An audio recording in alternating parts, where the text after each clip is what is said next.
una persona que era considerada por sus ancianos padres como un ángel y su esperanza para la vejez, pero que a ojos de sus hermanos era solo una mentirosa patológica.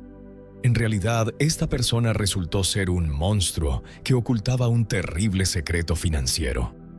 Al enfrentarse al riesgo de que se revelara su crimen de haber agotado el dinero y endeudado al señor John y la señora Lois McCullough, la perpetradora decidió actuar de manera brutal. Lo más espantoso, tras llevar a cabo el asesinato con medicinas, un martillo y un cuchillo, esta persona emparedó los cuerpos de las víctimas en la propia casa y convivió con ese secreto durante más de 4 años. ¿Qué hizo para mantener la fachada, suplantando constantemente la identidad de las víctimas? ¿Y cómo es posible que la policía acudiera a la casa de la asesina más de 200 veces sin saber nada? Esta historia sin duda desafiará tu capacidad de deducción. Los padres de Virginia McCullough la consideraban un ángel enviado del cielo para cuidarlos en su vejez. Sus hermanos llamaban a Ginny una mentirosa patológica, los vecinos una excéntrica y la joven se consideraba una artista prometedora. Pero en realidad, Virginia resultó ser un verdadero monstruo del infierno. Los vecinos describieron a Virginia McCullough como bastante excéntrica. Hacía regalos a los residentes. A veces llevaba una barriga falsa y le decía a la gente que estaba esperando un bebé. Los vecinos sabían que esta joven de 30 años no estaba casada, no trabajaba en ningún sitio y vivía con sus padres, aunque hacía tiempo que no veían a su padre y a su madre. Pero durante todo ese tiempo estuvieron en la casa y nadie sospechó que un horrible secreto se escondía en una casa normal en una de las calles del pequeño pueblo de Barr. Virginia McCullough nació en el año 1988 y pasó su infancia en un lugar llamado Great Barrow en el condado de Essex, cerca de Londres. Su padre, John, era profesor universitario y autor de varios libros especializados en el trastorno del espectro autista. Su madre era ama de casa. La pareja tuvo un total de 5 hijos, 4 hijas y un hijo. Virginia era la menor. Lois y John nacieron en los años 40 del siglo pasado y se adhirieron a las reglas de crianza obsoletas. Exigían disciplina a sus hijos y eran muy estrictos en este aspecto. Al igual que muchas personas de esta generación, los McCullough consideraban la expresión excesiva de emociones como una debilidad. Criaron a sus hijos según todas las reglas del arte, pero nunca les mostraron sus sentimientos. La crianza siempre fue muy funcional. Los niños debían obedecer muchas reglas en la casa de sus padres. John y Lois tampoco se mostraban mucho afecto. Dormían en habitaciones separadas casi toda su vida. Lois sufría de trastorno obsesivo-compulsivo, ya que limpiaba, fregaba y desinfectaba constantemente en busca de gérmenes y era extremadamente estricta con todo lo relacionado con la limpieza. Prestaba especial atención a la limpieza de las manos de sus hijos y era muy rigurosa con la colada y la clasificación de la ropa. Lois también sufría de un grave trastorno de ansiedad, por lo que tomaba medicamentos constantemente. Otra enfermedad era la agorafobia, un trastorno patológico que se manifiesta en el miedo a las multitudes, las plazas y calles grandes y los espacios abiertos. Por eso Lois intentaba evitar las multitudes y las situaciones que le daban miedo. Si la mujer caminaba por la calle, siempre evitaba hablar con los vecinos o extraños. John desarrolló glaucoma con los años y el hombre siempre tenía prisa por ir a algún sitio y trataba de no quedarse en la calle. Cuando John salía de casa, se subía inmediatamente al coche e iba a trabajar sin hablar con los vecinos. Según quienes lo conocían, era una persona muy meticulosa, responsable y quería que todo tuviera un orden claro. El matrimonio era muy tranquilo y vivía recluido. No solo no buscaban interacciones sociales, sino que también mantenían a sus hijos en completo aislamiento. El castigo corporal se usaba ocasionalmente como medida educativa. Uno de los niños se hacía pis en la cama con frecuencia, por lo que era regañado muy estrictamente y a menudo golpeado. En un momento dado, los servicios sociales incluso se interesaron por la situación. Los vecinos que oían los gritos de Lois desde la casa se quejaron a los servicios de bienestar infantil. Según la hija menor, su madre Lois era una persona muy enojada y cruel, capaz de absorber todo lo bueno de su interlocutor como una aspiradora. La chica también acusó a su madre de ser emocionalmente distante. Cuando Virginia era pequeña, sus padres nunca estuvieron presentes, no recibió apoyo, y en general vivir con ellos fue bastante difícil. Pero no hay que creer todo lo que Virginia McCullough dijo sobre sus padres, ya que todas las demás hermanas y el hermano negaron que sus padres les hubieran hecho daño cuando eran pequeños. Las palabras de la hija menor fueron una mentira y una distorsión repugnante sobre su familia. Obviamente, todos los niños tenían diferentes relaciones con sus padres, y uno solo puede adivinar qué sucedía realmente a puertas cerradas. Cuando las hermanas mayores y el hermano llegaron a la edad adulta, se fueron de casa de sus padres y se mudaron a varios lugares. Virginia fue la única de la familia que vivió con Lois y John hasta los 30 años. La madre y el padre estaban contentos de que su hija menor les ayudara con las tareas del hogar e hiciera algunos trabajos. Trabajó brevemente como camarera y luego se quedó en casa para ayudar a sus padres. Apenas tuvo contacto con otras personas, no tenía amigos ni pasatiempos.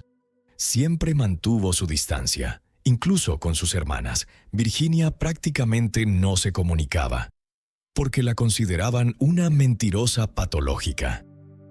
En el año 2008, Virginia McCullough celebró su trigésimo cumpleaños. Continuó viviendo con sus padres y no tenía trabajo en ese momento. La familia aún vivía en Pump Hill Road en Chelmsford. Era una casa adosada de tres pisos ubicada en una zona bastante ruidosa con muchos vecinos. John y Lois tenían más de 70 años y necesitaban más cuidados ya que su salud había empeorado significativamente con la edad.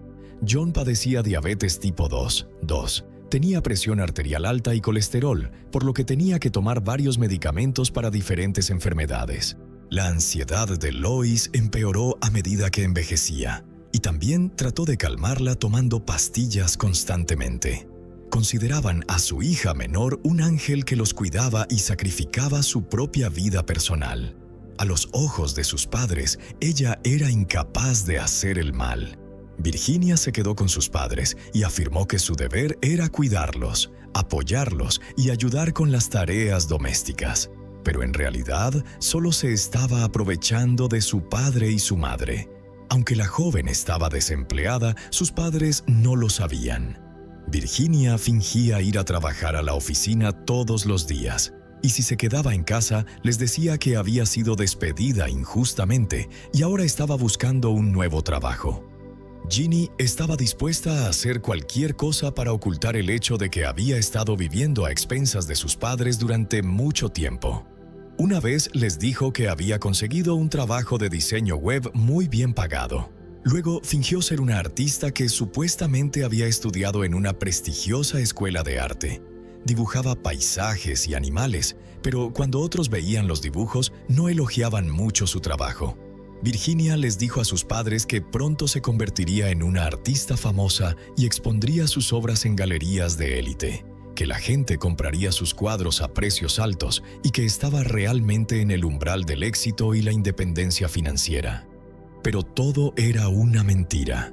En realidad, Virginia comenzó a robar dinero a sus padres, pero lo hizo de tal manera que ellos no se dieran cuenta. La joven convenció a su padre y a su madre de que ella debería gestionar sus finanzas. Ya no eran jóvenes y no entendían la realidad moderna. Lois y John no sabían qué era la banca en línea y pensaron que podían confiar en su hija, que había prometido ocuparse de todo.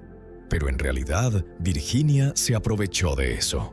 Después de obtener el control total de las cuentas bancarias y las tarjetas de crédito, la mujer simplemente comenzó a robar dinero a sus ancianos padres. A veces transfería dinero de las cuentas bancarias de su padre y su madre a la suya. A veces simplemente hacía compras personales con las tarjetas de crédito de sus padres, y las cosas empezaron a acumularse. Se volvió adicta al gasto constante. Virginia compraba cosas necesarias y no necesarias. Como la familia McCullough no podía describirse como una familia normal, nunca existió una relación cercana y de confianza entre hijos y padres. Las hermanas mayores y el hermano vivían separados y solo visitaban a John y Lois muy raramente. Les bastaba saber que Virginia estaba con ellos, quien realmente cuidaba de su padre y su madre. Con sus padres y la hermana menor no se comunicaban a menudo. Sin embargo, los McCullough tenían nietos de sus otros hijos y los abuelos los querían. Virginia tenía total libertad de acción, podía hacer lo que quisiera y no tenía que rendir cuentas a nadie más que a su padre y a su madre, y había logrado engañarlos. La situación financiera comenzó a empeorar gradualmente. Virginia no solo robaba dinero, sino que también comenzó a inventar problemas de salud. Dijo que tenía fuertes dolores de cabeza durante las tormentas, mintió diciendo que tenía un quiste que necesitaba tratamiento urgente e incluso fingió estar embarazada. Con este fin, Virginia compró una barriga falsa y cuando llegó la fecha de parto, mintió diciendo que había perdido al bebé. Ese fue el tipo de persona en la que se había convertido la hija menor de John y Lois. No se sabe por qué fingió todos estos problemas de salud, embarazo y demás. Solo se puede especular que de esta manera Virginia quería atraer más atención hacia sí misma. Era otra táctica de manipulación. Debido a todas estas enfermedades fingidas y mentiras, la mujer también acumuló más deudas con sus padres. Debía al banco decenas de miles de libras esterlinas a nombre de Lois y John, y su madre y su padre ni siquiera se daban cuenta de que estaban endeudados. Virginia también pasaba mucho tiempo en casinos en línea y perdía grandes sumas de dinero, pero no le importaba. Simplemente acumulaba deudas de sus padres. Finalmente, Lois y John comenzaron a sospechar que algo extraño estaba sucediendo. Descubrieron que el dinero estaba desapareciendo de sus cuentas y que se habían solicitado varios préstamos y créditos a su nombre. A pesar de esto, Virginia misma vivía bien. Cuando su madre y su padre le preguntaron a su hija sobre las finanzas que ella manejaba, la mujer inventó otra mentira. Afirmó que su peor miedo a los hackers y estafadores se había hecho realidad. Según Virginia, fueron los estafadores quienes vaciaron las cuentas de sus padres a través de la banca en línea, llevaron a cabo planes fraudulentos y robaron el dinero. Ella inventó esta conversación para explicar a dónde había ido el dinero. Luego culpó al propio banco por la pérdida de dinero de las cuentas de los McCullough y aseguró a sus padres que pronto recibirían una alta compensación por la pérdida. Solo tenían que esperar un poco más. Las manipulaciones continuaron durante muchos meses. Virginia incluso fue más allá para que su mentira pareciera plausible.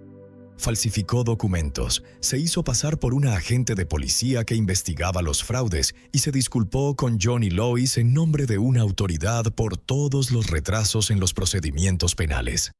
Es increíble lo lejos que llegó Virginia con sus mentiras y manipulaciones, y parece que sus padres realmente creyeron todo y esperaban que los estafadores fueran desenmascarados y recuperaran su dinero.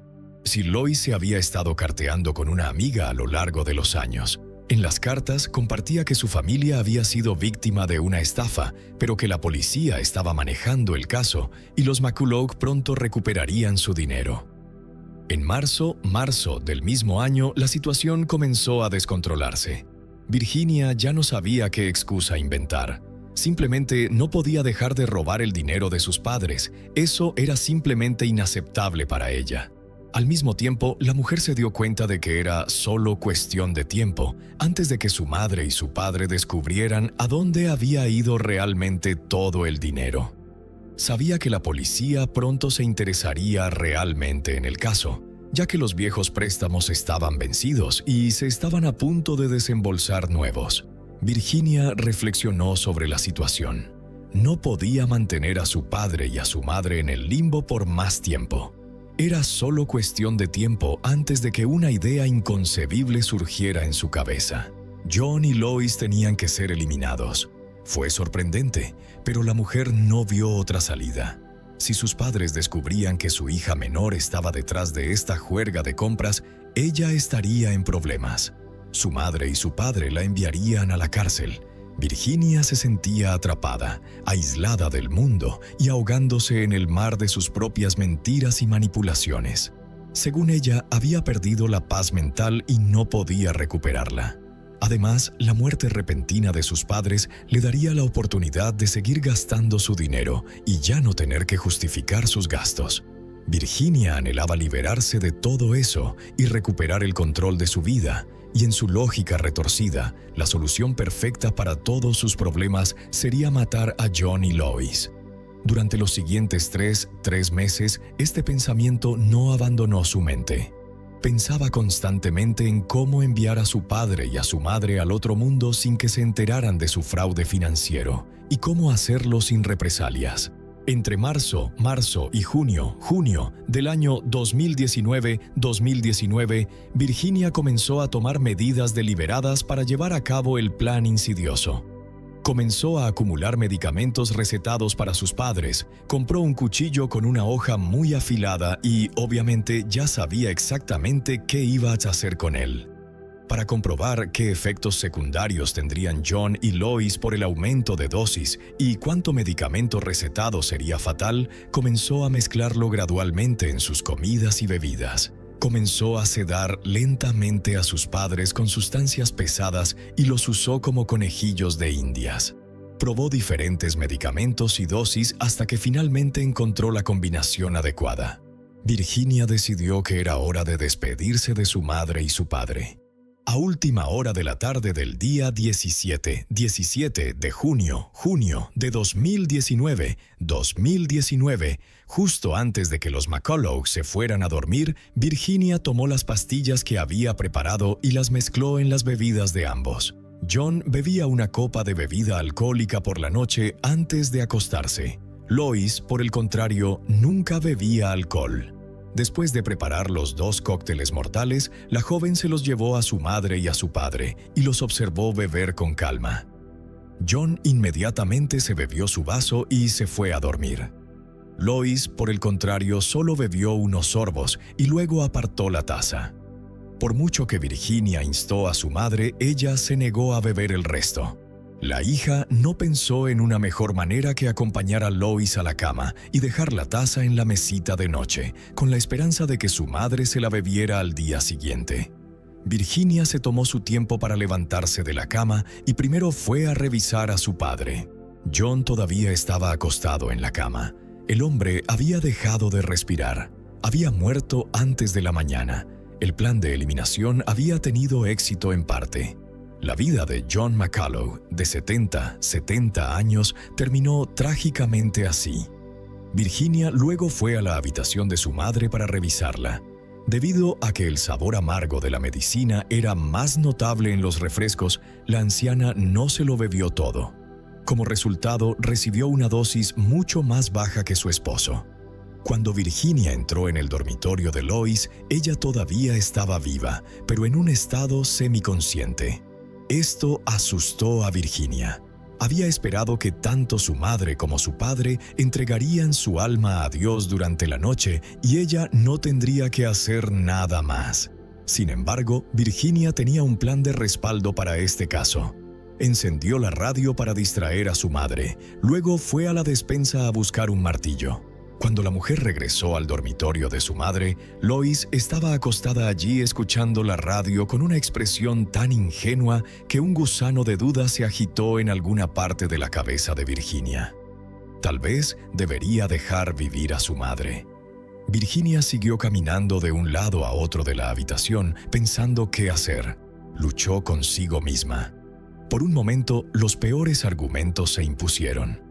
La mujer con el martillo en la mano se acercó a la cama y golpeó la cabeza de su madre. Había esperado que un golpe fuera suficiente para quitarle la vida a Lois. En cambio, la madre se dio la vuelta, miró a su hija directamente a los ojos y preguntó qué estaba haciendo. La madre se vio afectada por el veneno y no podía entender qué estaba pasando. Estaba muy asustada por el hecho de que su propia hija estuviera parada sobre ella con un martillo. Durante unos segundos, Virginia y Lois se miraron. Cada una estaba esperando algo. Evidentemente, las dudas sobre la corrección de las acciones de la joven surgieron de nuevo. Pero luego recordó los regaños de su madre cuando era niña y el cuchillo que había comprado especialmente para un plan de respaldo. Virginia soltó el martillo y blandió el cuchillo, y luego llegaron los golpes, una y otra vez. Apuntó al cuello, los hombros y el pecho. En total, la mujer recibió 8 heridas, pero Lois todavía estaba viva e incluso trató de luchar por su vida. Luego, Virginia volvió a tomar el martillo y golpeó con tanta furia que la anciana comenzó a ahogarse hasta que exhaló su último aliento. Más tarde, explicó sus acciones diciendo que el martillo no había funcionado la primera vez y que no quería que su madre sufriera. Después de superar el shock inicial por la muerte de sus padres, Virginia se fue al pueblo a comprar los elementos para el entierro. Compró 40 bloques de hormigón, arena, cemento y guantes de trabajo en una tienda. Luego fue al consultorio del médico de cabecera y vendó las heridas que se había infligido a sí misma durante el asesinato de Lois. Le explicó a la enfermera que se había cortado la mano mientras pelaba verduras. Al regresar, la mujer llamó al banco para pedir una nueva tarjeta de crédito y gastó una cantidad considerable de dinero ese mismo día comprando joyas y ropa nueva. Quería recompensarse por el éxito de su plan. Esa misma noche, Virginia envió un mensaje de texto a una de sus hermanas en nombre de su madre, diciendo que ella y John se habían ido de vacaciones a la playa. Quería asegurarse de que sus hermanas no entraran accidentalmente en la casa familiar. Habían pasado dos días desde la horrible muerte de sus padres, cuyos cuerpos aún yacían en su dormitorio, y la hija menor ahora pensaba en la mejor manera de deshacerse de los restos de su madre y su padre sin levantar sospechas entre los vecinos si arrastraba los cuerpos. La mujer decidió no molestarse en construir una tumba temporal para sus padres en la casa y seguir viviendo a su lado. Primero, Virginia metió los 2 cuerpos en sacos de dormir que había comprado antes. Arrastró el cuerpo de su padre a su estudio y comenzó a construir la estructura de bloques de hormigón. La mujer apiló los enormes bloques y los fijó con mortero de cemento para mantenerlos unidos y selló las grietas con espuma. La forma en que Virginia se deshizo del cuerpo de su madre fue aún peor. Empujó el saco de dormir que contenía los restos de Lois dentro del armario empotrado del dormitorio de arriba. Selló todas las grietas con cinta adhesiva y emparedó el armario construyendo un muro de bloques de hormigón delante. Había una gran diferencia entre la forma en que Virginia trató a su padre y cómo trató a su madre. El ataque a Lois fue agresivo y furioso, ya que la golpeó y apuñaló con un martillo a la mujer que una vez la había dado a luz. Virginia metió el cuerpo de su madre en un armario y construyó una cripta especial para su padre. Lo más loco es que después de esconder los cuerpos de sus padres muertos, la joven volvió a su vida normal. Salió de la casa, paseó por el pueblo, compró en tiendas y habló con los vecinos. Y luego regresó a la casa donde los restos de su madre y su padre habían sido emparedados. Virginia durmió tranquilamente, comió y vio la televisión en la misma casa donde acababa de cometer uno de sus crímenes más repugnantes. Virginia siguió recibiendo la pensión de sus padres, pidiendo nuevas tarjetas de crédito a su nombre y vaciando sus cuentas bancarias. Su única motivación era el dinero. Es increíble, esto continuó durante muchos meses y parecía que nadie se había dado cuenta de que John y Lois ya no estaban vivos. Sin embargo, después de un tiempo, los vecinos comenzaron a hacer preguntas. Se dieron cuenta de que algo extraño estaba sucediendo. También les sorprendió que las cortinas de la casa de los McCulloch siempre estuvieran corridas y las ventanas cerradas. La propia Virginia también actuaba de forma sospechosa. Cuando se le preguntó a dónde habían ido John y Lois y por qué hacía tiempo que no los veían, la mujer inventó todo tipo de historias. Primero dijo que sus padres se habían ido de viaje, luego Virginia dijo que su padre estaba enfermo y su madre lo estaba cuidando. Luego su madre estaba enferma y así sucesivamente. Pero mentir a extraños era una cosa y explicar a sus hermanas y hermano la desaparición de su padre y su madre era otra. Para evitar preguntas innecesarias, Virginia inicialmente envió mensajes de texto a sus hermanas desde el teléfono de Lois. Les preguntaba por ellas y por sus nietos, y cada vez intentaba evitar encontrarse en persona usando las mismas excusas. Sus padres estaban enfermos y no querían contagiar a nadie. Sus padres estaban ocupados.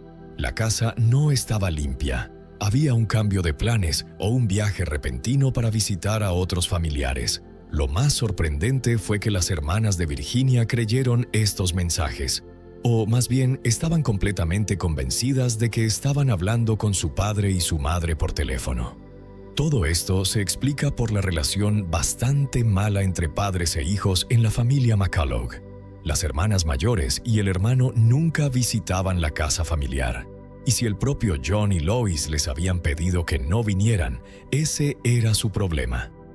El año 2019 pasó sin problemas al año 2020 y nadie echó de menos a John y Lois. Y en la primavera del año 2020 sucedió algo que resultó ser algo muy grande para Virginia. Estalló una pandemia. El mundo entero se aisló. Y para la mujer que se había cobrado la vida de sus padres, ocultar su ausencia se volvió aún más fácil. Ahora nadie preguntaba por qué la pareja no salía de casa. En ese momento, la mayoría de la gente intentaba no aparecer en lugares públicos a menos que fuera absolutamente necesario. E incluso después de que terminó la pandemia y se levantaron las restricciones, Virginia continuó saliéndose con la suya con su crimen. Durante dos años, la mujer siguió viviendo en una casa con cuerpos muertos y se hizo pasar por su padre y su madre. No solo les enviaba mensajes de texto y llamaba a sus hermanas, sino que también les enviaba tarjetas de cumpleaños y Navidad. También llamaba a los médicos locales, se hacía pasar por Lois y John, pedía citas médicas y casi siempre las cancelaba en el último minuto, citando diversas razones.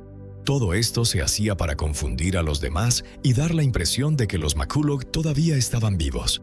Las cosas llegaron tan lejos que Virginia incluso llamó a la policía en nombre de Lois para quejarse de los vecinos ruidosos o de los niños que tiraban basura cerca de su casa. En total, entre julio de 2020 y septiembre de 2023, la mujer llamó a la policía 238 veces. Para alguien que mató a sus padres y escondió sus cuerpos en su casa, este es un comportamiento más que extraño. Algunas personas luego especularon que Virginia probablemente quería ser arrestada y por eso llamó la atención de la policía, con la esperanza de que vinieran a la casa y encontraran los cuerpos. ¿Quién sabe? Sin embargo, su comportamiento se volvió cada vez más impredecible y peculiar con cada mes. Ahora la joven podía estar parada frente a la casa durante horas y barrer el jardín. Obviamente no se sentía completamente cómoda en una casa con los restos en descomposición de sus padres. El año pasado, Virginia comenzó a acosar a extraños e imponerles su amistad. Comenzó a hablar con vendedores, repartidores de pizzas, carteros, con cualquiera que se encontrara en la calle. Si los extraños se involucraban en la conversación, McCullough podía hablar sin parar. Su tema favorito siempre era hablar de sus padres. Contó que sus padres se habían mudado a la playa después de jubilarse, pero a veces Virginia también decía cosas extrañas. Por ejemplo, que estaba siendo perseguida por la policía y era sospechosa del asesinato de John y Lois. Podía decir tales cosas tanto a conocidos como a completos extraños. Recientemente, Virginia McCullough se había ganado la reputación de ser una persona un poco excéntrica, peculiar. Las personas que no la veían por primera vez no prestaban mucha atención a sus tonterías. Para ganar popularidad, la mujer comenzó a dar regalos sin motivo a los vecinos, dueños de tiendas y a todos los que conocía. Regalaba vino, joyas, flores, dulces. Pedía donuts y comida china de un restaurante justo en la puerta de los vecinos que vivían enfrente. No está claro si esto fue realmente un intento de sobornar a sus amigos o si McCullough solo quería llamar la atención, pero incluso eso no parecía suficiente para ella. Virginia decidió repetir su viejo truco: compró una barriga falsa, compró un montón de ropa de embarazada y le contó a todo el mundo que conocía sobre su interesante estado mientras les mostraba imágenes de ultrasonido descargadas de Internet. Durante todo ese tiempo mantuvo la leyenda de que su madre y su padre estaban sanos y salvos. Llamaba y enviaba mensajes de texto a sus hermanas, médicos y policía. Hablaba con los vecinos y se jactaba de la deliciosa cena que ella y su madre habían cocinado la noche anterior. Al mirar a esta extraña joven, casi nadie pensó que fuera capaz de las cosas horribles, cuyas consecuencias aún se escondían en su casa detrás de un muro de bloques de hormigón. Y así llegó agosto de 2023. 2023. Habían pasado más de cuatro años desde que Virginia se cobró la vida de sus padres. Cuatro años vivió en la casa junto a sus cuerpos muertos y durante este tiempo realmente se había vuelto paranoica. La mujer iba por ahí diciéndole a la gente que su timbre estaba roto, su internet no funcionaba y que estaba siendo vigilada. También alrededor del verano de ese año, McCullough comenzó el hábito tonto de llamar a la policía sin razón y molestarlos gratuitamente. Inventaba problemas inexistentes y exigía que se resolvieran. Un día Virginia afirmó que había sido atacada por tres intrusos justo en el jardín de su casa. La mujer incluso se rascó la cara para reforzar su historia inventada. Los oficiales se tomaron en serio las acusaciones y llegaron a la casa McCullough para registrar su testimonio. Se sentaron en el sofá cerca del estudio de su padre y no tenían idea de que había una tumba con un cuerpo en descomposición cerca. La policía se fue sin darse cuenta de nada. Pero, ¿podría Virginia seguir saliéndose con la suya con su crimen contra su padre y su madre? Afortunadamente, su horrible secreto pronto salió a la luz. En agosto de 2023, el médico de cabecera local comenzó a preocuparse por el estado de John y Lois porque no habían asistido a la clínica en más de cuatro años. Teniendo en cuenta el hecho de que los dos jubilados tenían problemas de salud constantemente, el hecho de que se saltaran continuamente las citas médicas levantó sospechas. La pareja había reservado citas, pero luego las canceló y no apareció durante cuatro años. La constante reserva y cancelación de citas a nombre de la pareja llamó la atención del médico jefe de la policlínica, quien informó del incidente al médico de cabecera. El día 1 de septiembre de 2023, el médico de cabecera de la clínica expresó su preocupación por la seguridad de los McCullough y se puso en contacto con la policía. Le preocupaba el estado de las personas mayores que de repente habían dejado de buscar ayuda médica.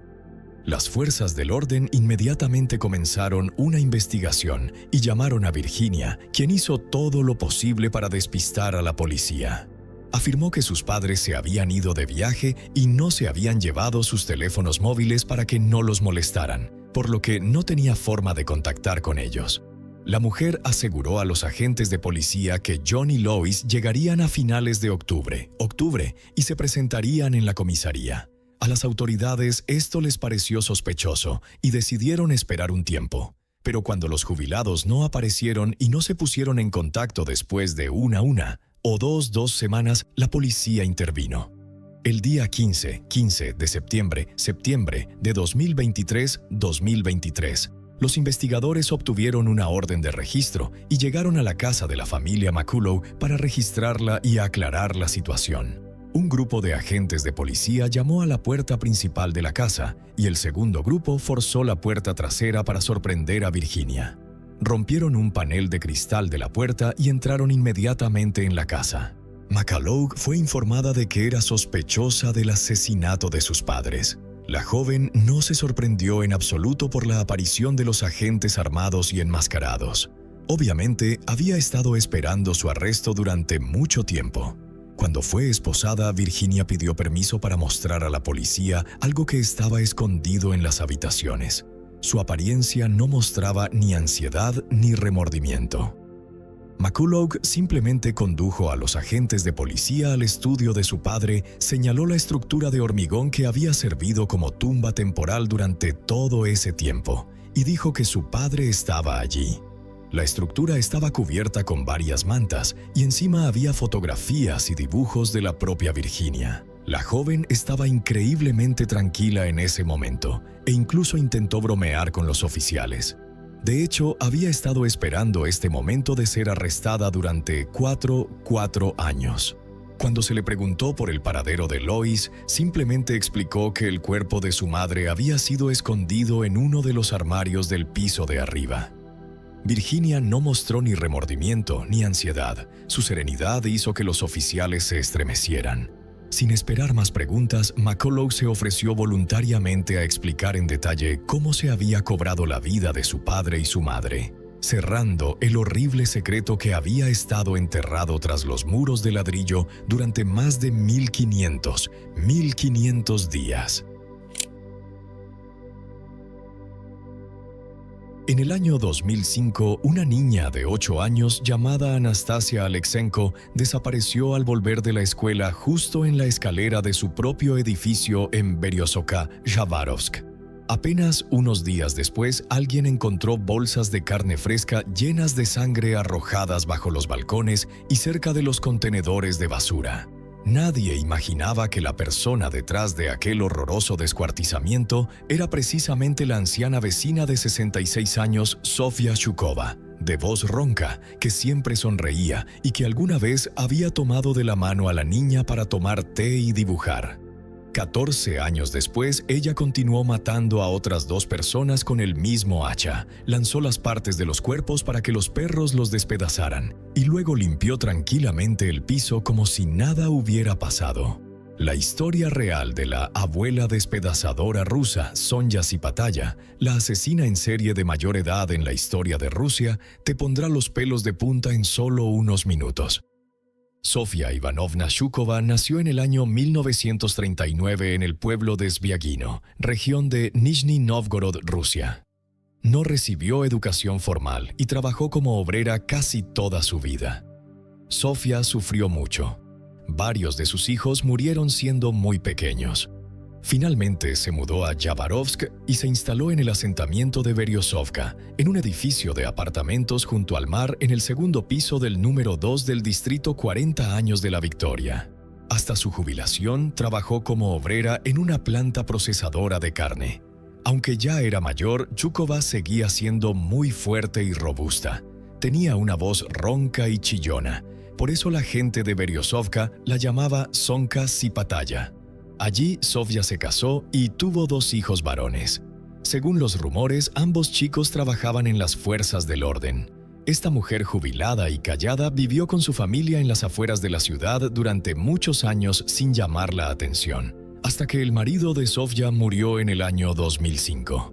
Nadie sabe si el esposo era un factor estabilizador o si su muerte sacudió tan profundamente la psique de la mujer. Se volvió peleadora y constantemente discutía. Amenazaba a la gente con violencia, pero nadie tomó en serio su locura, y eso fue un error.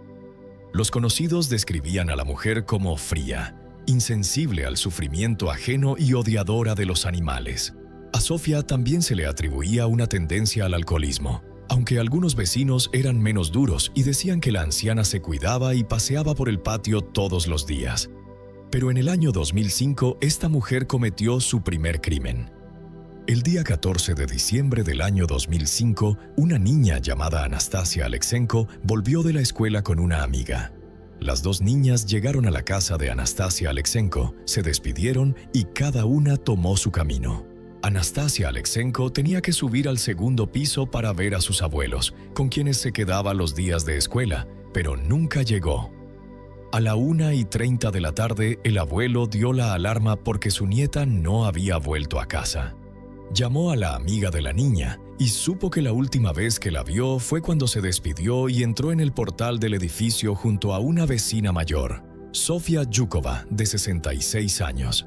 Esta jubilada alguna vez había insultado a la niña y a Anastasia Alexenko por hacer ruido en la escalera y había amenazado: «Te voy a romper la cabeza». La familia de la desaparecida informó el caso a la policía. La posibilidad de fuga se descartó de inmediato, porque la niña tenía buena relación con la familia, era querida por todos y nunca había sido castigada severamente. Todo Beryozovka, incluidos policía y voluntarios, buscó a Anastasia Alexenko. Toda la zona quedó cubierta de carteles de persona desaparecida. Muchos días de búsqueda no dieron resultado y poco después los investigadores citaron a Sofia Shukova para interrogarla. La jubilada conocía bastante bien a Anastasia Alexenko. Se decía que la niña había ido a visitarla cuando su marido aún vivía. Pintaban juntas, tomaban té, y la escolar les pedía que no le contaran a los abuelos sus visitas para que no la regañaran. La mujer mayor añadió que después de la muerte del marido, la niña ya no volvió, pero se encontraban en la calle y en general tenían una relación de confianza. El día de la desaparición, Anastasia Alexenko bajó la escalera delante de ella, pero luego unas niñas la llamaron y salió corriendo a la calle. La mujer no la vio más. La historia parecía plausible, pero los familiares de la niña desaparecida se volvieron sospechosos. La abuela de Anastasia Alexenko sabía perfectamente que su nieta nunca había visitado a Sofia Shukova y no podía explicar por qué la vecina difundía esa mentira después de la desaparición del niño. Mi número de teléfono también estaba en los carteles de persona desaparecida, dice la madre de la niña. Hubo muchas llamadas. Alguien decía haber visto a un niño parecido. Yo iba a comprobar la información, pero una llamada fue diferente. Recordé esa voz. Era muy característica. Era voz de mujer, pero no la reconocí. Dijo que mi hija estaba viva y bien. Me alarmé y fui a la policía. Determinaron que la llamada se había hecho desde nuestro módulo telefónico y que todos los empleados tenían acceso a ese teléfono. Aproximadamente 2 semanas después, a finales de diciembre del año 2005, se aclaró el misterio sobre la desaparición de Anastasia Alexenko. La noche del 14 de diciembre, el día en que Anastasia Alexenko desapareció, una vecina paseaba a sus perros. Los perros llevaron a su dueña hasta una esquina, donde vio trozos de carne fresca tirados bajo los balcones. Sospechando que había paseadores de perros en la zona y que la carne estaba envenenada, la mujer llevó a los perros a casa por otro camino. Al llegar a casa, la mujer le contó a su madre el extraño hallazgo y llamó a la policía. Los agentes de patrulla llegaron a la casa y solo encontraron manchas rojo sangre y fragmentos de hueso. La policía no les prestó atención y se marchó. Sin embargo, las fuerzas del orden pronto tuvieron que volver al tema de la carne en las calles de Beryozovka. El día 27 de diciembre, un residente de Khabarovsk paró cerca de un vertedero en la zona de Beryozovka. El conductor salió del coche y vio una bolsa negra con carne ligeramente cubierta de nieve y decidió llevársela a casa para su perro. Más tarde, sin embargo, el hombre se dio cuenta de que había traído algo terrible. Dentro de la bolsa había partes de cuerpos humanos. El hombre aterrorizado corrió a la policía a denunciar el horrible hallazgo y describió detalladamente dónde y cómo había encontrado la bolsa. La declaración del hombre fue confirmada por su hermano y su esposa. La madre de Anastasia Alexenko fue llamada a identificar el cadáver. Lo que tuvo que pasar esa mujer solo se puede imaginar. Los fragmentos realmente pertenecían a su hija. Pronto todo Yabarovsk supo del atroz crimen, pero en ese momento nadie logró encontrar al culpable. Poco a poco, la vida en Beryozovka volvió a la normalidad y los aldeanos empezaron a olvidar los terribles sucesos de diciembre del año 2005. En marzo del año 2013, una pariente lejana, la jubilada de 77 años Anastasia Mikeva, vino a vivir con Sofia Shukova. La mujer vendió su apartamento en Khabarovsk por 3 millones de rublos y pidió a Shukova que la alojara unas semanas antes de mudarse a Moscú con su hija. Después de la mudanza, sin embargo, se perdió el contacto con ella. La hija y la nieta de la jubilada denunciaron su desaparición. Los investigadores reconstruyeron rápidamente los hechos. El día 9 de marzo del año 2013, cuando la mujer perdió contacto con sus familiares, una cartera llegó al apartamento de Sofia Shukova y entregó la pensión a ella y a Anastasia Mikheeva. Los investigadores decidieron interrogar a Sofia Shukova y ella dijo que después de recibir la pensión, su huésped de repente recogió sus cosas y anunció que se mudaba a Primory con familiares. Shukova, supuestamente sorprendida, intentó detenerla y le arrebató la bolsa con los documentos, pero Mikheeva se fue igual. Según la dueña del apartamento, vio desde la ventana cómo Anastasia Mikheeva subía a un coche negro que se dirigió en dirección desconocida. Esta declaración dejó perplejos a la policía, porque descubrieron pequeñas manchas de sangre en el empapelado y la estufa, pero Sofia Shukova también tenía explicación para eso. Discutí con mi pariente porque se fue de repente, le subió la presión y le sangró la nariz. Anastasia agitaba los brazos con fuerza, salpicando sangre por todo el apartamento. Los investigadores encontraron poco convincente esa versión. Además, la hija de Mikheeva dijo que no tenían familiares en Primory. Los investigadores tuvieron que localizar y hablar con la cartera de Beryozovka. Ella dijo que un mes después, cuando volvió a llevar la pensión, Sofia Shukova le contó sobre la desaparición de su pariente. Pero la cartera no creyó que Mikheeva hubiera subido a un coche negro y se hubiera ido. Al fin y al cabo, las ventanas del apartamento de Shukova no daban a la calle, sino al patio, donde ningún coche podía circular. Los vecinos atentos de la jubilada peleona informaron que después de que desaparecieran sus parientes, Shukova llevaba su ropa y sacaba muebles al vertedero. Cerca de los contenedores, los vecinos vieron una mancha rojo sangre. Esta vez no pudieron acusar a Sofia Shukova de crimen. Fue interrogada como testigo, pero no fue detenida. Corrieron rumores por el asentamiento sobre una asesina que no era una asesina común, sino una caníbal. Pasaron los años. El segundo crimen quedó olvidado y el culpable impune. Otro asesinato golpeó Beryozovka en enero del año 2019. Esta vez la víctima fue el conserje de 57 años Vasily Shliaktich, originario de Ucrania. Su pareja lo echó del apartamento y Vasily pidió a una conocida que lo alojara temporalmente por 10.000 rublos. Desgraciadamente, esa mujer resultó ser Sofia Shukova. La jubilada amablemente aceptó alojarlo y el día 28 de enero el hombre desapareció sin dejar rastro. La desaparición se descubrió cuando el conserje no apareció por el trabajo varios días. Esta vez también la policía encontró rápidamente a un sospechoso.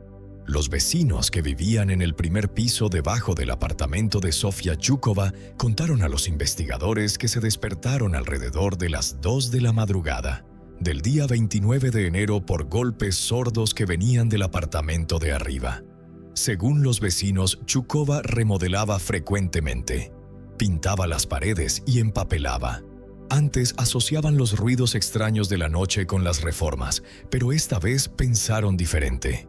Los golpes eran violentos, como si alguien golpeara con un hacha, y venían acompañados de gemidos masculinos, seguidos de golpes aún más fuertes. Al rato se oyó a Shukova fregando el suelo. El hombre incluso quiso subir a enfrentarse a la vecina ruidosa por el escándalo en plena madrugada, pero su mujer lo detuvo, algo de lo que después se alegró mucho. ¿Y si hubiera ido cuando ella estaba descuartizando a la víctima? Podría haberme golpeado con el hacha a mí también. Ahora estaría aquí tirado. Menos mal que mi mujer no me dejó ir, dijo el hombre asustado. Esa misma mañana, esos mismos vecinos vieron a la jubilada caminando hacia los contenedores con una bolsa abultada. Esa misma noche, volvieron a oír golpes sordos desde el apartamento de arriba, como si estuvieran cortando algo. Un día después, 2 escolares encontraron restos cerca de la tubería de calefacción. Los investigadores rápidamente conectaron la desaparición de Vasily Shliaktich, las declaraciones de los vecinos y el hallazgo. La expareja del conserje identificó al muerto y Sofia Shukova fue detenida. Es notable que la mujer era físicamente muy fuerte, tan fuerte que pudo defenderse de 5 policías durante la detención. Esto no sorprende, Ya jubilada, la mujer sacaba sola los radiadores de hierro fundido del apartamento durante las reformas. Comenzó el registro del apartamento.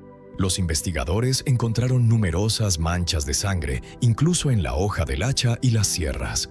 La jubilada negó toda culpa, diciendo que no conocía a Szlachtic, solo lo había visto bebiendo en la calle unos días antes.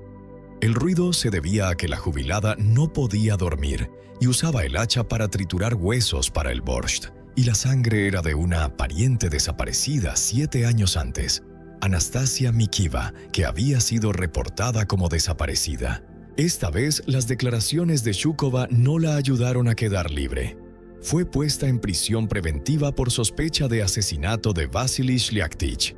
Después de varias semanas detenida, la anciana dio su versión de los hechos ocurridos en su casa la noche del 29 de enero. Según su declaración, Vasily Szlachtic llegó a su casa la noche anterior con otro hombre y pidió una taza de té. Ella amablemente los invitó a pasar, pero los hombres la maltrataron. El amigo de Szlachtic era Flo y ella intentó echar al conserje, pero él se resistió, así que lo golpeó con el hacha. Mientras la mujer daba su declaración, la investigación siguió sin interrupción, y los investigadores concluyeron que los crímenes cometidos en Beryozovka estaban conectados, porque el nombre Sofia Zhukova aparecía en todos los casos. Los testigos fueron interrogados nuevamente sobre todos los crímenes anteriores, y se realizó un registro más exhaustivo en el apartamento de la sospechosa, durante el cual se encontraron más manchas de sangre bajo el linóleo. La investigación reveló que esas manchas de sangre provenían precisamente de la pariente lejana que supuestamente se había mudado a Primorye. Mientras tanto, a la sospechosa no le gustaba el centro de detención preventiva. En febrero fue trasladada a una celda donde ya había 2 reclusas más. Al principio, Zhukova intentó convencerlas de que la estaban incriminando por el asesinato del conserje. Pero poco después de abrirse con las mujeres, la jubilada se volvió confiada y les contó a sus compañeras de celda cómo había matado a Vasily Szlachtic y a Anastasia Mikiva y había desechado las partes de sus cuerpos. La confesión más horrenda, sin embargo, fue la historia sobre la niña Anastasia Alexenko. La mujer admitió que había arrojado las partes del cuerpo desde el balcón para que los perros las despedazaran. Sus compañeras de celda informaron inmediatamente esto a los investigadores. Pronto, la propia jubilada confesó, describiendo detalladamente las circunstancias y los motivos de cada crimen. Todo salió a la luz, desde los golpes infligidos a las víctimas hasta los lugares donde se deshizo de las partes del cuerpo. Unos meses después, intentó retractarse de su testimonio, alegando que había firmado las confesiones bajo presión. Pero para entonces, los investigadores ya habían reunido suficientes pruebas para concluir con absoluta certeza que Zhukova era culpable en los 3 casos. Durante el juicio, la abuela sanguinaria reía constantemente y se burlaba de la madre de su primera víctima, Anastasia Alexenko. Buscamos toda la zona, todos los sótanos, cada metro de la ciudad, y resultó que la respuesta estaba muy cerca, detrás de la pared del vecino. Zhukova me miró tranquilamente a los ojos. Nadie pensó en ella entonces, y no tuve un día de paz en 15 años. Al principio dijo que había discutido por hablar fuerte en la escalera, pero luego declaró cómo había arrastrado a mi hija al apartamento por el cuello, cómo la golpeó en la cabeza cuando la niña estaba de espaldas, y todos los demás detalles horrendos fueron relatados por la madre de Anastasia Alexenko, Natalia Alexenko. Debido a los eventos vividos, incluso durante el juicio, la mujer desarrolló problemas de salud. Adelia Basova, investigadora principal del Departamento de Casos Especialmente Importantes de la Dirección de Investigación del Comité de Investigación de la Federación Rusa para la región de Yabarovsk, investigaba el asesinato de Szlachtic y explicó que Sofia no había sido detenida antes, porque en el momento de los 2 primeros crímenes no había motivos para creer que estuviera involucrada. Sin embargo, con la aparición de nuevas pruebas y teniendo en cuenta las propias confesiones de la jubilada, las autoridades ya no tenían dudas sobre su implicación en estas tragedias. Los motivos del asesinato de Mikiva y Szlachtic fueron disputas cotidianas.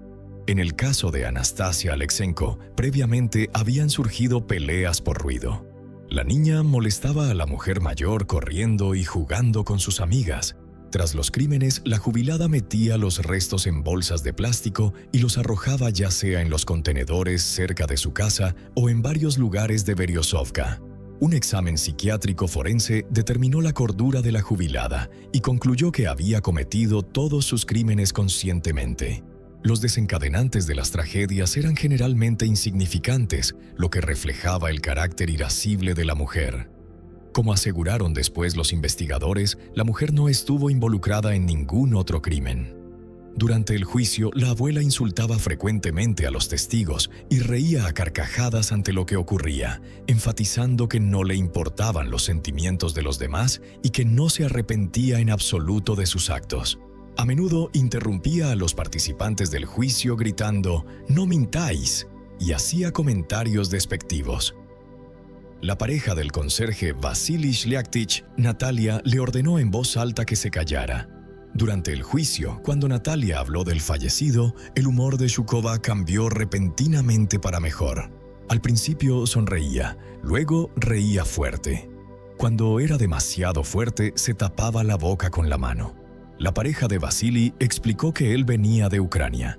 Era una persona abierta, amable y trabajadora con un defecto. Le gustaba beber. Una borrachera en enero del año 2019 llevó a una discusión después de que Natalia lo echara de casa. Entonces le dije que si bebes no podemos estar juntos, si lo dejas vendré contigo. Después alquiló temporalmente una habitación a Shukova. Una semana después vino a Natalia por sus cosas y dijo que alquilaba habitación a una abuela. Dijo, me quedaré con ella hasta finales de enero y luego me iré. Me molestan ahí. Le pregunté, ¿quién te molesta? Vasily, los niños, los nietos. No dijo nada, pero al final entendí que hablaba de un hombre. Según su pareja, Vasily quería volver a Ucrania y estaba ahorrando dinero para ello. Quería ver a Natalia después del sueldo de enero, pero en cambio desapareció y su teléfono estaba apagado. Shukova sospechaba que Shliaktich había rechazado a su mujer en la intimidad y luego le propuso moverse a 4 patas. Sofia Shukova contrajo COVID-19 en el año 2020. Fue trasladada bajo custodia al Hospital Municipal número 10 de Yabarovsk, donde murió el día 29 de diciembre a los 81 años por infección de coronavirus. No vivió para escuchar el veredicto del tribunal. Sofia Shukova es la asesina en serie de mayor edad y más fría en la historia de Rusia y la Unión Soviética. En el banquillo y hasta su último aliento no mostró el menor arrepentimiento. Durante el juicio, que duró 1 año, la jubilada de Beryozovka alcanzó, sin exagerar, fama mundial. Abuela despedazadora rusa, abuela despedazadora rusa. Así es como los tabloides de Gran Bretaña y Estados Unidos, que siguieron su caso tan de cerca como los medios rusos, la apodaron. El día 19 de enero del año 2021, el tribunal de Khabarovsk puso fin a la historia de la asesina en serie Sonia Sipataya. Fue condenada en ausencia. Sus hijos quisieron tener tan poco que ver con su madre como fuera posible. Solo uno de ellos apareció en el juicio. El tribunal declaró culpable a la acusada de 3 cargos de asesinato, incluido el de un menor. Apartado 2. Artículo 105 del Código Penal de la Federación Rusa. Los crímenes en serie son raros en la práctica de las fuerzas del orden. Por lo general, tales crímenes los cometen hombres. La historia solo conoce unas pocas asesinas en serie mujeres. Pero en los patios y cocinas, la historia horrenda de Sonia Sipataya se contará siempre en susurros entre miradas de espanto. La gente se dirá en voz baja que precisamente la anciana bondadosa que solía sentarse en el banco del patio había arrebatado 3 vidas inocentes, una niña de 8 años, una amiga anciana y un hombre inquilino, solo por arrebatos de ira pasajeros. Dirán que la asesina en serie de mayor edad del mundo vivió aquí mismo, en el pequeño pueblo de Beryozovka en Rusia, donde bastaba cruzar una pared para llegar al infierno. Y cada vez que el viento frío sople por los viejos contenedores de basura, los vecinos seguirán sobresaltándose. porque quizá en algún lugar el olor a sangre aún permanece.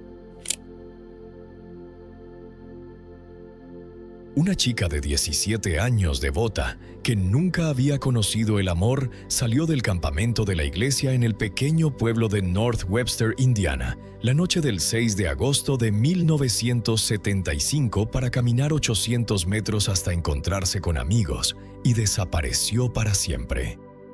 A la mañana siguiente, su cuerpo flotaba en el río Tippecanoe, con la cabeza destrozada, la ropa llena de rastros de ADN, pero 48 años después, dos hombres de 68 a 69 años recién fueron esposados.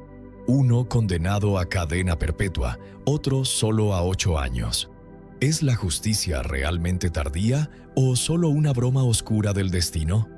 Los eventos de la historia de hoy ocurrieron en el pequeño pueblo de North Webster, Indiana, Estados Unidos. Este lugar sigue siendo conocido como una región con numerosos lagos y belleza natural.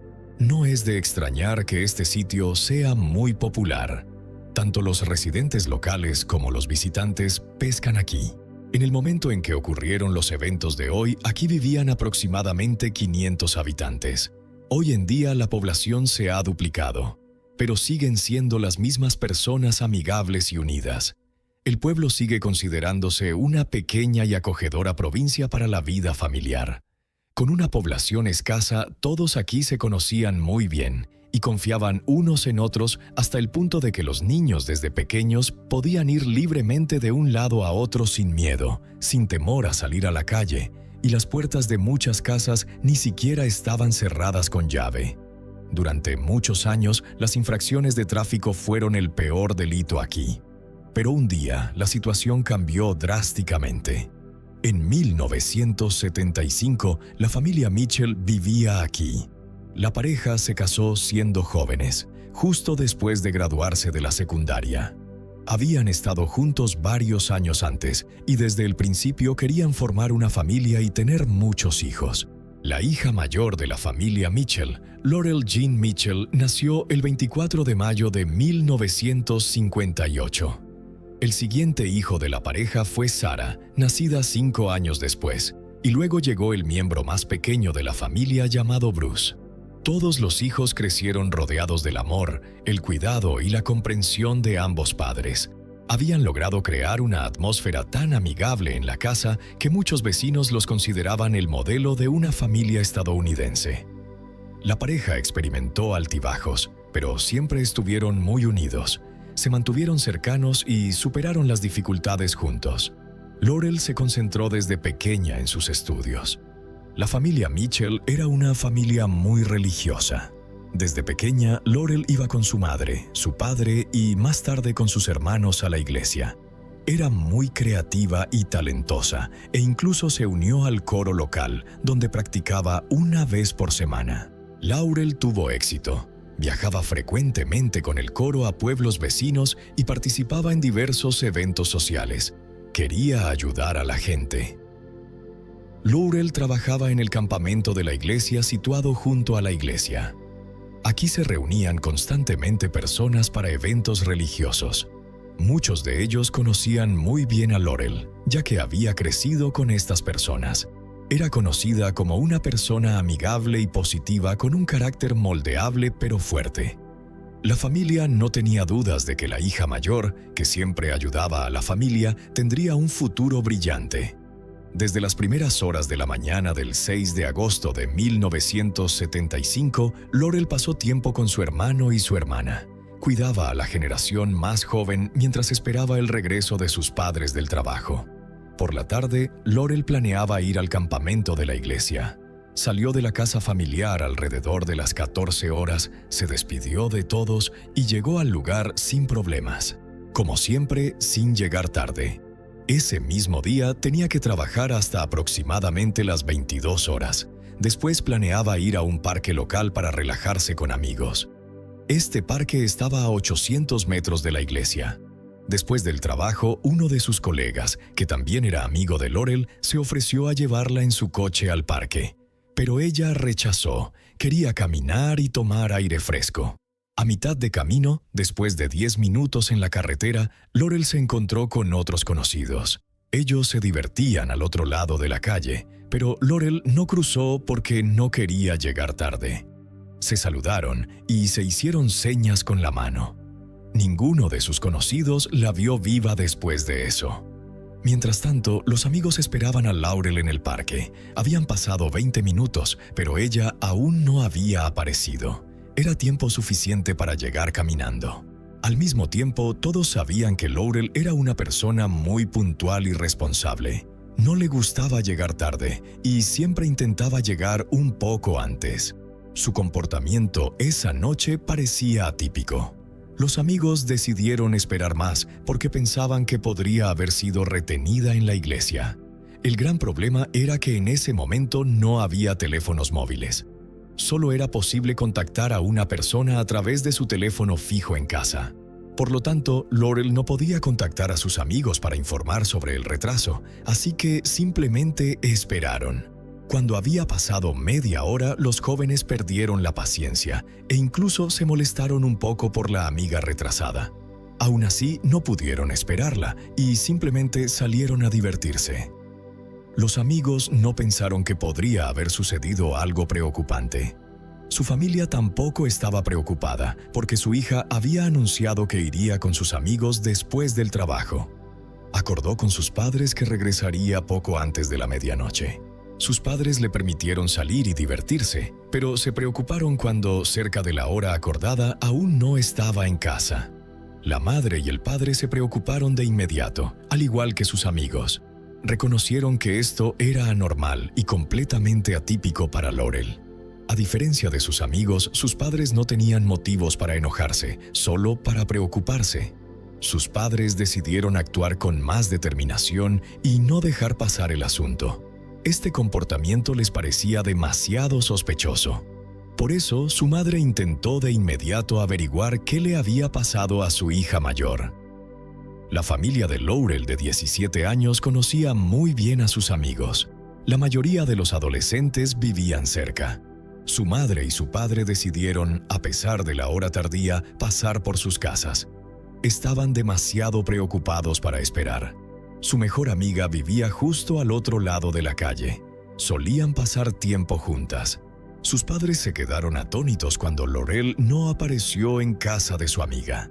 La amiga misma había regresado hacía mucho, lo que solo aumentó la peor sospecha. Después de hablar con ella, su madre y su padre quedaron impactados. Supieron que Laurel no había llegado a la reunión en el parque y que todos simplemente se fueron sin ella. La madre se sintió mal, pero el padre decidió no entrar en pánico precipitadamente. Comenzaron a buscar a su hija. Recorrieron a pie toda la distancia, pero no encontraron rastro. Los padres se prepararon para regresar a casa, con la esperanza de que la hija hubiera llegado mientras tanto. Pero no lo había hecho. La familia preocupada luego comenzó a llamar persistentemente a todos los que conocían y que podrían haber encontrado a Laurel en la vida diaria. A pesar de la hora tardía, la mayoría mostró comprensión. Desafortunadamente, nadie sabía dónde estaba. Luego, los familiares decidieron ir a la policía y reportar la desaparición de Laurel. Desafortunadamente, los oficiales de policía comenzaron con las excusas clásicas. Dijeron que se trataba de una adolescente de 17 años que quería encontrarse con sus amigos. Lo más probable era que hubiera huido de casa por un conflicto con sus padres o estuviera en casa de uno de sus amigos. Tal vez había bebido demasiado y simplemente no podía llegar a casa. Su madre y su padre enfatizaron que todo esto era completamente atípico para Laurel, que pasaba la mayor parte del tiempo en casa y en la iglesia. Pero los oficiales de policía simplemente no querían escucharlos. Mientras tanto, la familia Mitchell estaba decidida, y pasaron casi una hora en la comisaría para convencer a los oficiales de que algo le había pasado a Laurel. ¿Dónde podría estar? Finalmente, los oficiales de policía decidieron reaccionar. En ese momento se había reunido un grupo bastante grande de personas interesadas en el caso. Los habitantes del pueblo querían saber qué le había pasado a Laurel. todos se conocían bien, y solo la idea de que un joven pudiera haber sido herido en un pueblo tan tranquilo ya era impactante. Algo así nunca había sucedido aquí. Los padres de Laurel llamaron a todos los que conocían. Frente a la comisaría ahora había una multitud esperando para ayudarlos. A pesar de la hora nocturna, los residentes junto con la policía comenzaron a buscarla. Decidieron primero revisar el campamento y la iglesia por los que Laurel debía haber pasado al dirigirse allí. Todo el camino que había recorrido fue registrado, pero no se encontró rastro de ella. Los grupos luego se dividieron y peinaron todo el pueblo hasta el amanecer. Pero incluso después de eso no se encontró nada útil. Al reconocer la gravedad de la situación, la búsqueda casi terminó a las 10:30 de la mañana en las casas de los amigos con los que Laurel había quedado. La última esperanza de que simplemente hubiera salido de juerga se desvaneció. Por supuesto, también se interesaron por la familia de la persona desaparecida. La familia Mitchell fue contactada exhaustivamente para identificar a un posible perpetrador del círculo íntimo de la familia. Pero uno por uno fueron descartados. Laurel tenía un vecindario muy decente, lejos de la violencia y el crimen. Los amigos no pudieron proporcionar pistas para la investigación. Ni siquiera había un novio sospechoso y manipulador en la vida de Laurel, que a menudo se considera sospechoso en tales casos. Ella nunca había pensado en tener un novio ni había salido con nadie. Laurel tampoco tenía acosadores que pudieran dañarla. Nadie quería creer que en este pueblo tranquilo pudiera suceder repentinamente algo preocupante. Los rumores circulaban. La comunidad local, aunque no muy grande, ejerció una gran presión sobre la policía para obtener respuestas. Así, la policía finalmente descubrió que Laurel, aproximadamente 10 minutos después de comenzar su viaje, se encontró con un grupo de conocidos. Les hizo señas con la mano y pasó de largo. No vieron nada sospechoso. Laurel no estaba siendo seguida, estaba de buen humor. Entonces, ¿qué podría haberle pasado a continuación? Al mismo tiempo, a unos pocos kilómetros al norte de la ciudad, un hombre estaba pescando con su hijo junto al río. Todo parecía tranquilo como siempre, hasta que vio algo sospechoso flotando en el agua. El pescador no podía reconocer qué era. Tenía curiosidad y decidió acercarse en bote. Al llegar, descubrió horrorizado que se trataba del cuerpo de una mujer. El hombre se asustó mucho. Pensó que tal vez simplemente se había caído al agua y se había ahogado. Incluso pensó que aún podría ayudarla. Sacó el cuerpo al bote e intentó auxiliarla. El pescador descubrió con horror que, a pesar del clima cálido, estaba demasiado fría. Cuando nada ayudó, el hombre llegó a la orilla con el cuerpo y su hijo sin comprender que era imposible ayudar a la mujer ahogada. Vio un coche pasando y pidió al conductor que llamara ayuda. En ese momento, la desaparición de Laurel Mitchell aún no había sido anunciada oficialmente. Ella no llevaba documentos de identidad, por lo que la identificación era un problema. Los oficiales de policía respondieron a la llamada. Resultó que el hombre y su hijo ni siquiera eran de este pueblo, por lo que no sabían quién era. Los oficiales notaron que llevaba un anillo con sus iniciales en la mano. Unas horas después, Laurel fue reportada oficialmente como desaparecida. Las iniciales dejaron claro que era la que había sido encontrada ahogada. Sus padres la identificaron más tarde. Inmediatamente se sospechó que Laurel podría haber resbalado accidentalmente, caído del puente y ahogado ya que no sabía nadar. Estas especulaciones fueron rápidamente rechazadas por los padres. Sabían muy bien que nadar era una de las actividades de entrenamiento regulares de Laurel. Siempre había amado el agua y desde los 4 años le gustaba ir a la piscina, por lo que habría podido nadar fuera del estanque, incluso si hubiera estado allí por accidente. Además, Laurel no bebía alcohol, lo que fue confirmado por su familia y sus amigos. No tenía intención de cruzar el puente esa noche. No estaba en su camino y no podía estar allí por accidente. Aún así, la policía no descartó la versión del accidente. Los oficiales eran escépticos respecto a lo que decían los familiares de la fallecida. Era un río grande con corrientes fuertes. En algunos lugares eran tan fuertes que incluso nadadores profesionales evitaban el río. Según la policía, Laurel podría haber sido víctima de una corriente así, cayendo al agua o simplemente yendo a nadar y siendo arrastrada por la corriente porque no era lo suficientemente fuerte. Esta teoría estaba respaldada por el hecho de que incluso había áreas expresamente prohibidas para el acceso y que resultaban demasiado peligrosas. Ahora, solo los resultados de la autopsia podían disipar todas las dudas. El médico forense rechazó inmediatamente esta versión. En el cuerpo de la fallecida se encontraron numerosos hematomas, indicando una muerte violenta por golpes. Las heridas parecían heridas defensivas y se localizaban principalmente en los brazos y la parte superior del pecho. Lo peor era la cara y la cabeza. Parecía haber sido golpeada con un objeto contundente. La causa de la muerte fue una grave lesión en la cabeza. Por lo tanto, el río se utilizó para borrar sus rastros. Desafortunadamente, no había forma de averiguar más detalles, ni siquiera para confirmar o negar la posibilidad de una violación. El cuerpo estuvo en el agua durante horas. La mayoría de los rastros fueron arrastrados. Los rastros restantes no pudieron ser analizados completamente. Las técnicas de prueba de ADN en ese momento aún estaban en pañales. Sobre esta base, la investigación casi inmediatamente se estancó. Aunque los investigadores tenían suficientes pistas sobre rastros biológicos sospechosos, eran demasiado pocos. Todo lo que se pudo encontrar, es decir, ropa, zapatos y ropa interior que contenían rastros sospechosos, fue archivado. Cuando se realizó el funeral, había tanta gente que ni siquiera cabía en la iglesia. Muchos se despidieron de Laurel, se quedaron afuera y desearon a la familia Mitchell una rápida resolución del crimen, pero eso no sucedió. La investigación, como se esperaba, se estancó.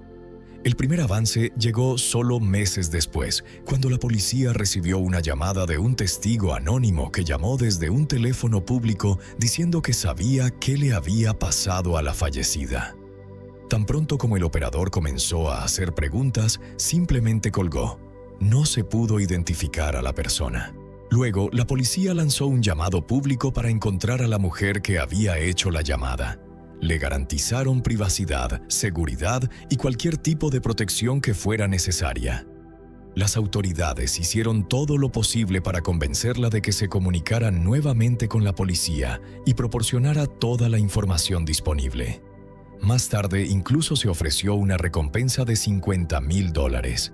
Era una suma considerable para la época, pero incluso después de eso, el testigo misterioso no se comunicó. Sin embargo, el dinero resultó más bien perjudicial. Hubo varias llamadas falsas que tuvieron que procesarse y se gastaron recursos en la verificación. Dentro de los 6 meses posteriores a la muerte de Laurel, otra mujer llamada Catherine llegó a la comisaría. Dijo que vivía al otro lado de la calle por la que la víctima había caminado esa noche para llegar al parque. El testigo la vio alrededor de las 22:15, exactamente en el momento en que debería haber salido del trabajo. En ese momento, Catherine, ama de casa, estaba ocupada en sus propios asuntos, cuando de repente oyó un ruido sospechoso en la calle. Parecía que un coche se detuvo frente a la casa a alta velocidad y con frenado repentino. Hubo gritos de jóvenes. Cuando la mujer se acercó a la ventana, vio cómo se cerraba de golpe el maletero de uno de los coches. Después, Laurel, que pocos segundos antes había pasado corriendo por allí, ya no se veía. Había desaparecido. El ama de casa vio un coche rojo con jóvenes desconocidos parado allí. El coche arrancó inmediatamente. No pudo ver la matrícula ni las caras de los chicos, pero pudo describir el coche. Era un coche rojo. En esa época, un coche bastante llamativo. La policía se interesó inmediatamente en esta información y comenzó a verificar a todos los propietarios de tales coches. Pero durante un mes entero no se encontró absolutamente nada. A pesar de las esperanzas de las autoridades y los familiares de la víctima, la investigación volvió a estancarse. Pasaron décadas hasta que el caso fue retomado. A principios de los años 2010 surgieron nuevas tecnologías y técnicas de análisis genético que permitieron un examen más preciso de los datos que tenían los investigadores. Además, se utilizó el perfilado y se creó un perfil psicológico del perpetrador. Para ello, incluso se involucró a agentes del FBI. Según los perfiladores, se trataba de un joven que debía haber vivido en la zona o cerca de ella. Había sido violento varias veces y probablemente por eso también tenía antecedentes penales. A pesar de todos los esfuerzos, no hubo avances en el caso de Laurel. Por más que la policía intentara investigar el crimen, las muestras de ADN en las pruebas eran demasiado pequeñas para un análisis significativo. Al mismo tiempo, se formó un equipo especializado en crímenes sin resolver. Finalmente, el caso de Laurel Mitchell fue tomado. Sus padres expresaron nuevamente la esperanza de que pronto podrían mirar a los ojos del brutal criminal que había golpeado hasta la muerte a una inocente. Los investigadores decidieron empezar de cero y descartar todas las conclusiones controvertidas hechas más de 3 décadas antes. Desafortunadamente, la pareja Mitchell no vivió para ver el momento en que la policía pudiera responder a sus preguntas. Incluso en 2012, el perpetrador aún no había sido encontrado. En el mismo periodo, sus padres murieron por causas naturales, simplemente por vejez. Hasta el último día esperaban descubrir el nombre del perpetrador. Después de estos eventos, los hermanos de Laurel decidieron no rendirse y continuar luchando por la justicia. Solo los medios podían dar un nuevo impulso. En varios noticieros contaron la trágica historia de su hermana y la investigación fallida, que en ese momento ya llevaba aproximadamente 40 años. Unos meses después de estas declaraciones en los programas de televisión y la actividad activa en Internet, se lograron avances en la investigación. La policía fue contactada por una mujer llamada Renee. Ella también vivía aquí en 1975 y tenía la misma edad que la víctima. Aproximadamente una semana después del asesinato, conoció a un hombre llamado John Wayne Lehman. Los jóvenes se conocieron en una de las fiestas y comenzaron una relación que continuó incluso después del asesinato de Laurel, que estaba en boca de todos.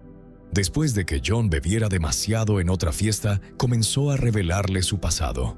Admitió que su amigo había atacado a una joven en la carretera ese mismo verano. Ocurrió frente a sus ojos, pero no pudo detener a su amigo. John contó hasta el más mínimo detalle del crimen, pero insistió en que no había participado, sino que había sido su amigo. Renee no le creyó en ese momento, pero muchos años después, al ver el reportaje en televisión, tuvo dudas y decidió informar a la policía, para que los investigadores determinaran por sí mismos si el relato era verdadero o falso. Cuando Renee fue a la comisaría y contó lo que él había dicho, la declaración interesó a los investigadores. Era demasiado sospechoso que John conociera tantos detalles del ataque y el asesinato, detalles que ni entonces ni ahora habían sido reportados en los medios. Pero ya en ese momento, la investigación comenzó a tener dificultades. Renee contó que los caminos de ambos se separaron pronto después de la confesión del novio y que en ese momento no sabía nada sobre su destino. Al mismo tiempo, su antiguo amigo no aparecía en la base de datos de la policía. Aparentemente no tenía problemas con la ley. La policía intentó averiguar quién era el amigo de John, el que había cometido el ataque. Tal vez había hablado de sí mismo en tercera persona y en realidad no había ningún amigo. Renee tardó mucho en recordar su nombre, pero algo como Bundy o Bundy seguía repitiéndose en su mente.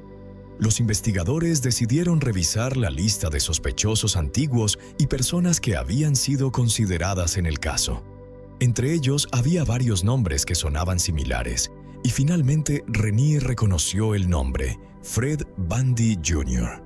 Él había parecido muy sospechoso desde el principio. Resultó que, varios años después del asesinato de Laurel, un joven llamado Bill se presentó en la policía.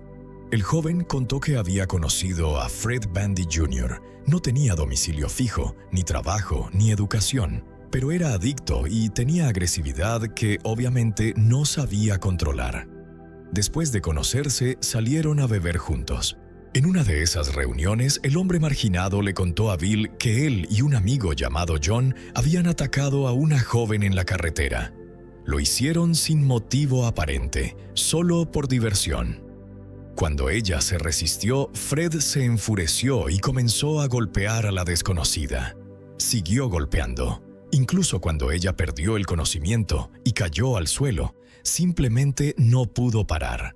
Fred insistió en que en ese momento perdió el control y la víctima murió por eso. Para borrar sus huellas, la llevaron fuera de la ciudad y la arrojaron al río.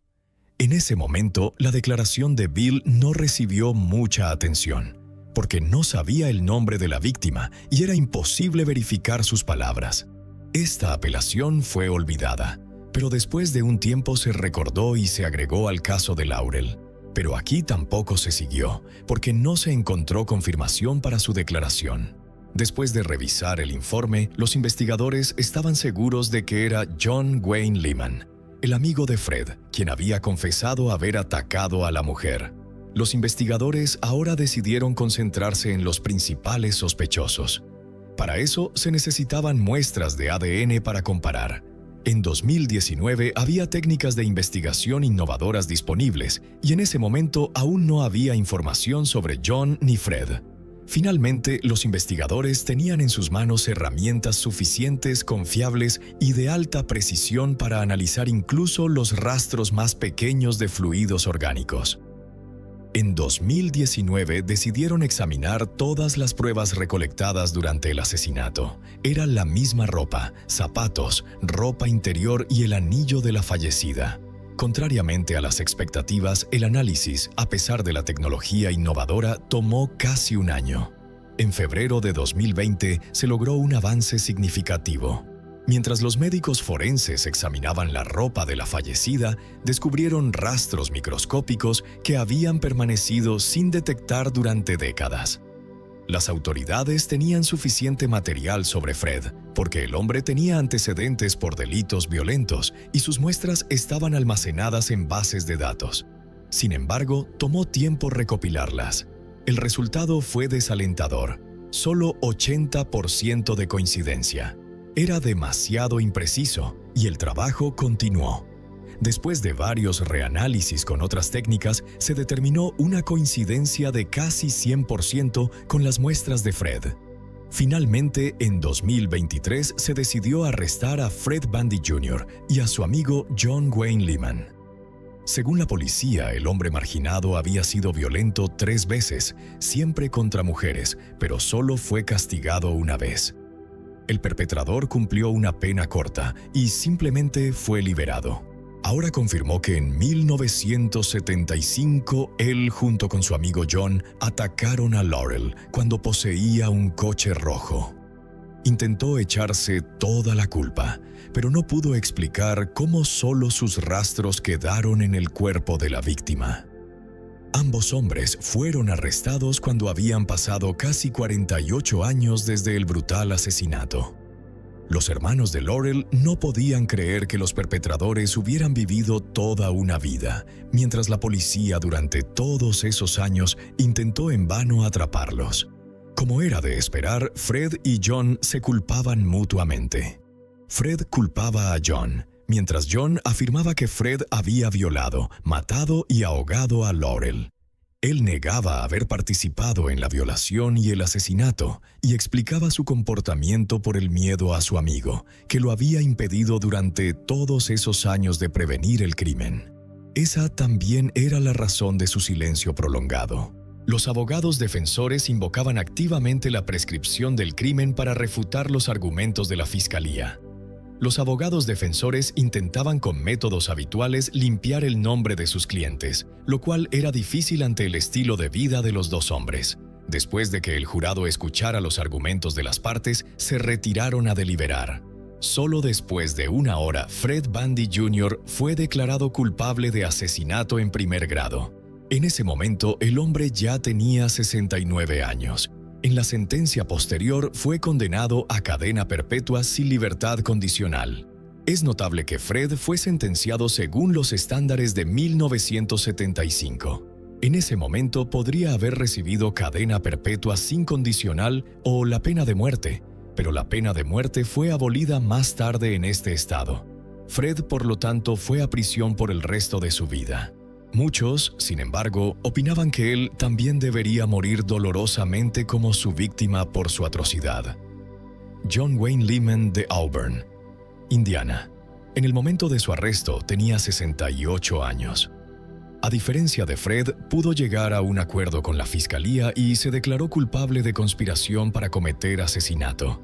Gracias a la cooperación, John Wayne Lehman solo recibió 8 años de prisión, una sentencia tan leve que casi se burlaba del dolor de 48 años de la familia Mitchell. Él incluso tenía la oportunidad de ser libre, muy diferente del instigador Fred Bundy Jr., quien había destrozado el cráneo de Laurel solo porque divertido. A cambio de la indulgencia, John tuvo que ponerse del lado de la fiscalía, enfrentando las miradas de indignación de quienes alguna vez fueron vecinos. Después del veredicto, Sarah Mitchell, la hermana de 62 años de la víctima, soltó silenciosamente globos con la inscripción «Lo atrapamos» hacia el cielo de North Webster. El viento los llevó volando por las calles que alguna vez habían visto a Laurel saludar con la mano a sus amigos por última vez. La familia, aunque tardíamente, pudo celebrar la justicia. Pero los 48 años de libertad de los dos asesinos, las fiestas, los veranos, los días normales, seguirán siendo para siempre una herida profunda en el corazón de los que quedan.